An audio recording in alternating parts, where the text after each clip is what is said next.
우리가 오늘 살펴볼 레위기 16장은 레위기의 중심을 이루는 대속죄일에 대한 규례를 다루고 있습니다.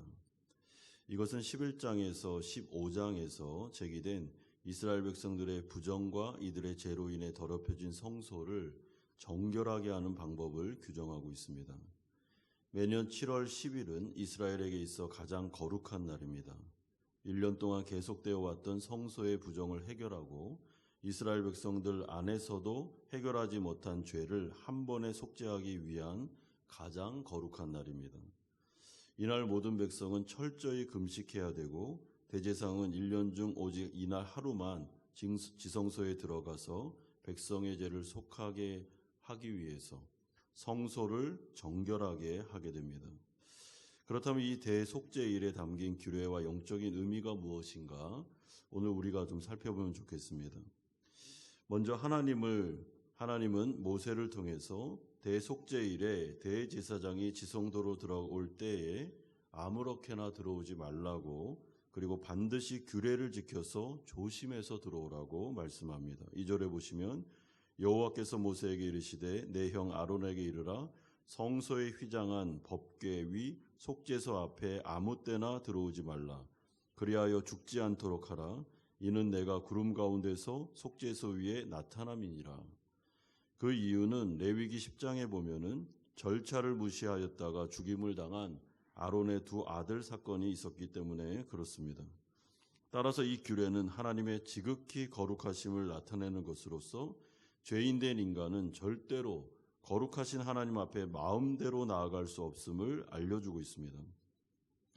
따라서 하나님께 나아갈 때에는 하나님이 마련해 주신 규례에 따라서 하나님이 원하시는 그런 자격을 가지고 나아가야 되는데, 그것은 예수 그리스도께서 친히 확보하신 십자가의 의밖에는 없음을 이 레위기는 그림자로서 우리에게 알려주고 있습니다.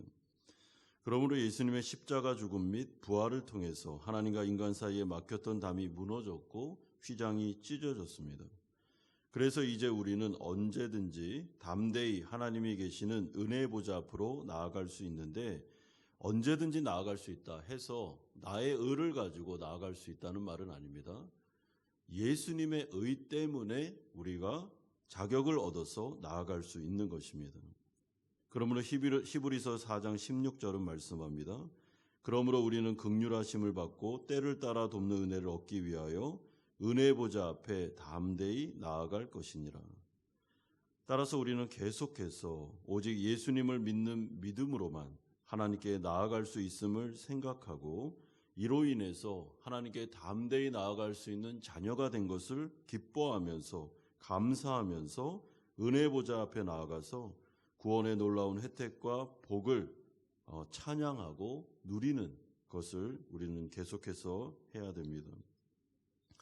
따라서 우리에게 주어진 이 놀라운 특권, 예수 그리스도께서 이루신 의를 전가받아 의롭게 된 우리가 주님의 보좌 앞으로 휘장이 찢겨진 상태로 나아갈 수 있게 되온 것, 이것이 얼마나 감사한 일인지 모릅니다. 그러므로 우리는 어느 때든지 때에 따라 하나님 앞에 나아가서 하나님의 은혜를 구하고 하나님의 은혜를 받으면서 이 세상을 살아야 될 것입니다. 그러면서 대속죄일에 정결의식을 행하기 전에는 준비 단계가 필요하다라는 것을 말씀하고 있습니다. 대제사장인 아론 자신을 위한 준비 단계와 이스라엘 백성들을 위한 준비 단계 두 단계로 오늘 본문은 나누는데, 첫 번째로 아론을 위한 준비 단계는 아론 역시 비록 대제사장이기는 하지만은 그도 죄 때문에 죄의 문제를 해결할 수밖에 없는 인간임을 상징적으로 보여주는 것으로서 자신의 정결을 위해 속죄제물과 번제물을 준비해서 바쳐야 됐습니다. 둘째로 회중들을 위해서는 순염소 2마리와 순양 1마리를 준비해서 각각 속죄제물과 번제물로 드려야 됐습니다. 이때 대제사장이 입는 옷도 구체적으로 알려주고 있는데요. 대제사장은 크게 세마포로 만든 속옷과 속바지와 띠와 관으로 이루어진 4가지 옷을 입어야 했습니다. 여러분, 대제사장은 원래 세마포 옷을 입지 않습니다. 화려한 대제사장 복장이 있습니다. 그러나 대속죄일에는 이렇게 화려한 대제사장의 옷을 벗고 완전히 흰색의 세마포 옷으로 갈아입고 자신의 순결하고 깨끗한 모습을 유지하면서 하나님 앞에 나아가야 됐습니다. 이것은 대속죄일에는 대제사장이 정말 가난하고 겸손한 마음으로 그런 자세로 주님 앞에 나아가야 됨을 말씀하는 내용입니다. 왜냐하면 이것이 바로 죄인된 인간이 하나님의 은혜를 아는 바른 자세이기 때문에 그렇습니다.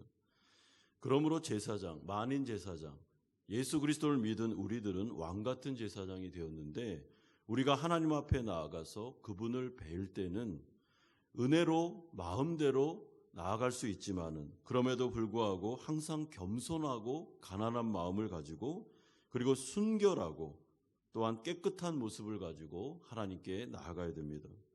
그러므로 주님을 뵙기 전에 우리는 하나님 앞에 나아가서 회개라는 은혜의 수단을 통해서 내가 나의 몸으로, 입으로, 생각으로, 마음으로 지었던 죄를 하나님 앞에 고백드리고 그리고 하나님이 주시는 그 회개라는 은혜의 수단을 통해서 죄를 정결케 하고 하나님을 만나는 것이 순서입니다. 예배드리기 전에도 우리가 하나님 앞에 나아가서 죄를 고백하고 하나님 앞에 정결을 얻고 다시 거룩하신 하나님 앞에 서야 된다는 말입니다. 그런데 오늘 본문에 보면은 그 염소 2마리를 택해서 제비를 뽑게 되는데 특이한 규례가 하나 나오고 있습니다. 그것은 제비를 뽑아서 한 제비는 여호와를 위해서 드리고 다른 한 제비는 아사셀이라는 염소를 광야로 내보내는 내용이 있습니다.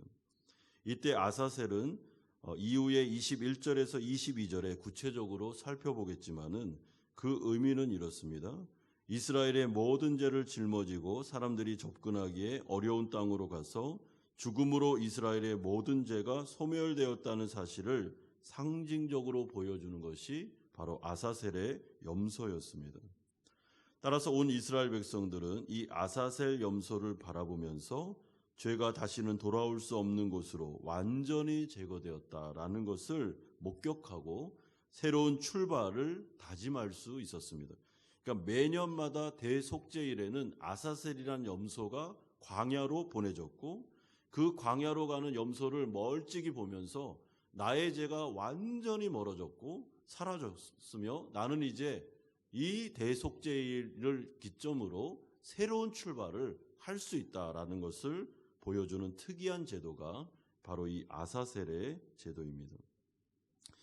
그러므로 이러한 아사셀의 염소는 세상의 모든 죄를 짊어진 어린 양 되시는 우리 구주 예수 그리스도, 그분께서 십자가를 지심으로 그리고 성문 밖으로 쫓겨나서 모진 고난을 받으신 다음에 그곳에서 죽임을 당한 우리 죄를 지고서 완전히 죽으심으로 말미암아 우리 죄가 완전히 소멸되었음을, 멀리 사라졌음을 보여주는 그리스도를 상징하고 있습니다.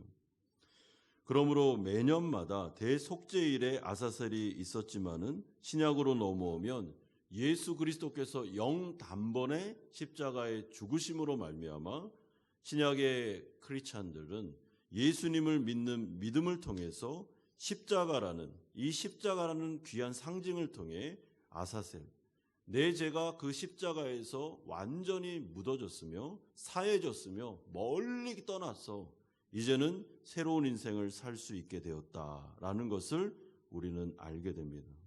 이것이 얼마나 큰 은혜이며 기쁜 일인지 모릅니다. 그러므로 우리는 하나님 앞에 은혜 보좌로 나올 때마다 십자가 앞에 서야 됩니다.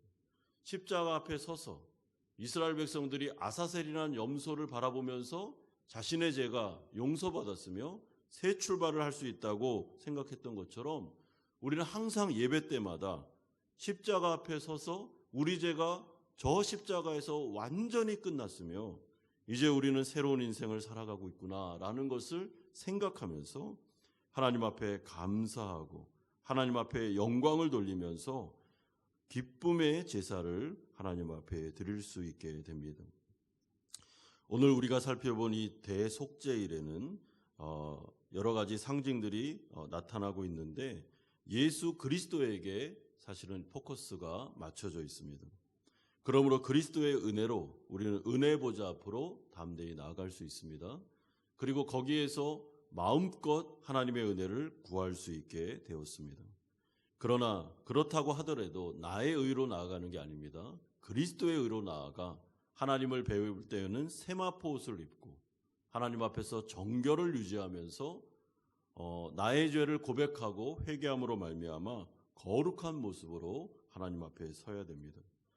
그리고 하나님 앞에 서서 그 십자가를 묵상하면서 나에게 주신 구원의 은혜에 감사하면서 늘 하나님을 찬양하는 자리로 나아가야 될 것입니다. 사랑하는 성도 여러분, 대속죄일은 예수 그리스도의 십자가를 통해서 성취되었습니다. 그리고 더 이상 매년마다 대속죄일을 드릴 필요가 없습니다. 그리스도의 십자가를 통해 영단번에 대속죄일은 완전히 성취되어 우리에게 적용되었습니다. 그러므로 우리는 때에 따라 돕는 은혜를 위해서 은혜 보좌 앞으로 이제는 매일 언제든지 하나님 앞에 나아갈 수 있습니다. 예수 그리스도의 십자가 공로를 의지하여 자녀된 신분으로 하나님 앞에 나아갈 수 있습니다. 우리가 죄를 지었을 때는 회개함으로 하나님께 나아가 또다시 정결함을 얻을 수 있습니다. 그리고 새 출발을 할 수 있습니다. 신약을 살아가는 성도들이 은혜의 시대를 살아가기 때문에 매일 매순간 새 출발할 수 있습니다.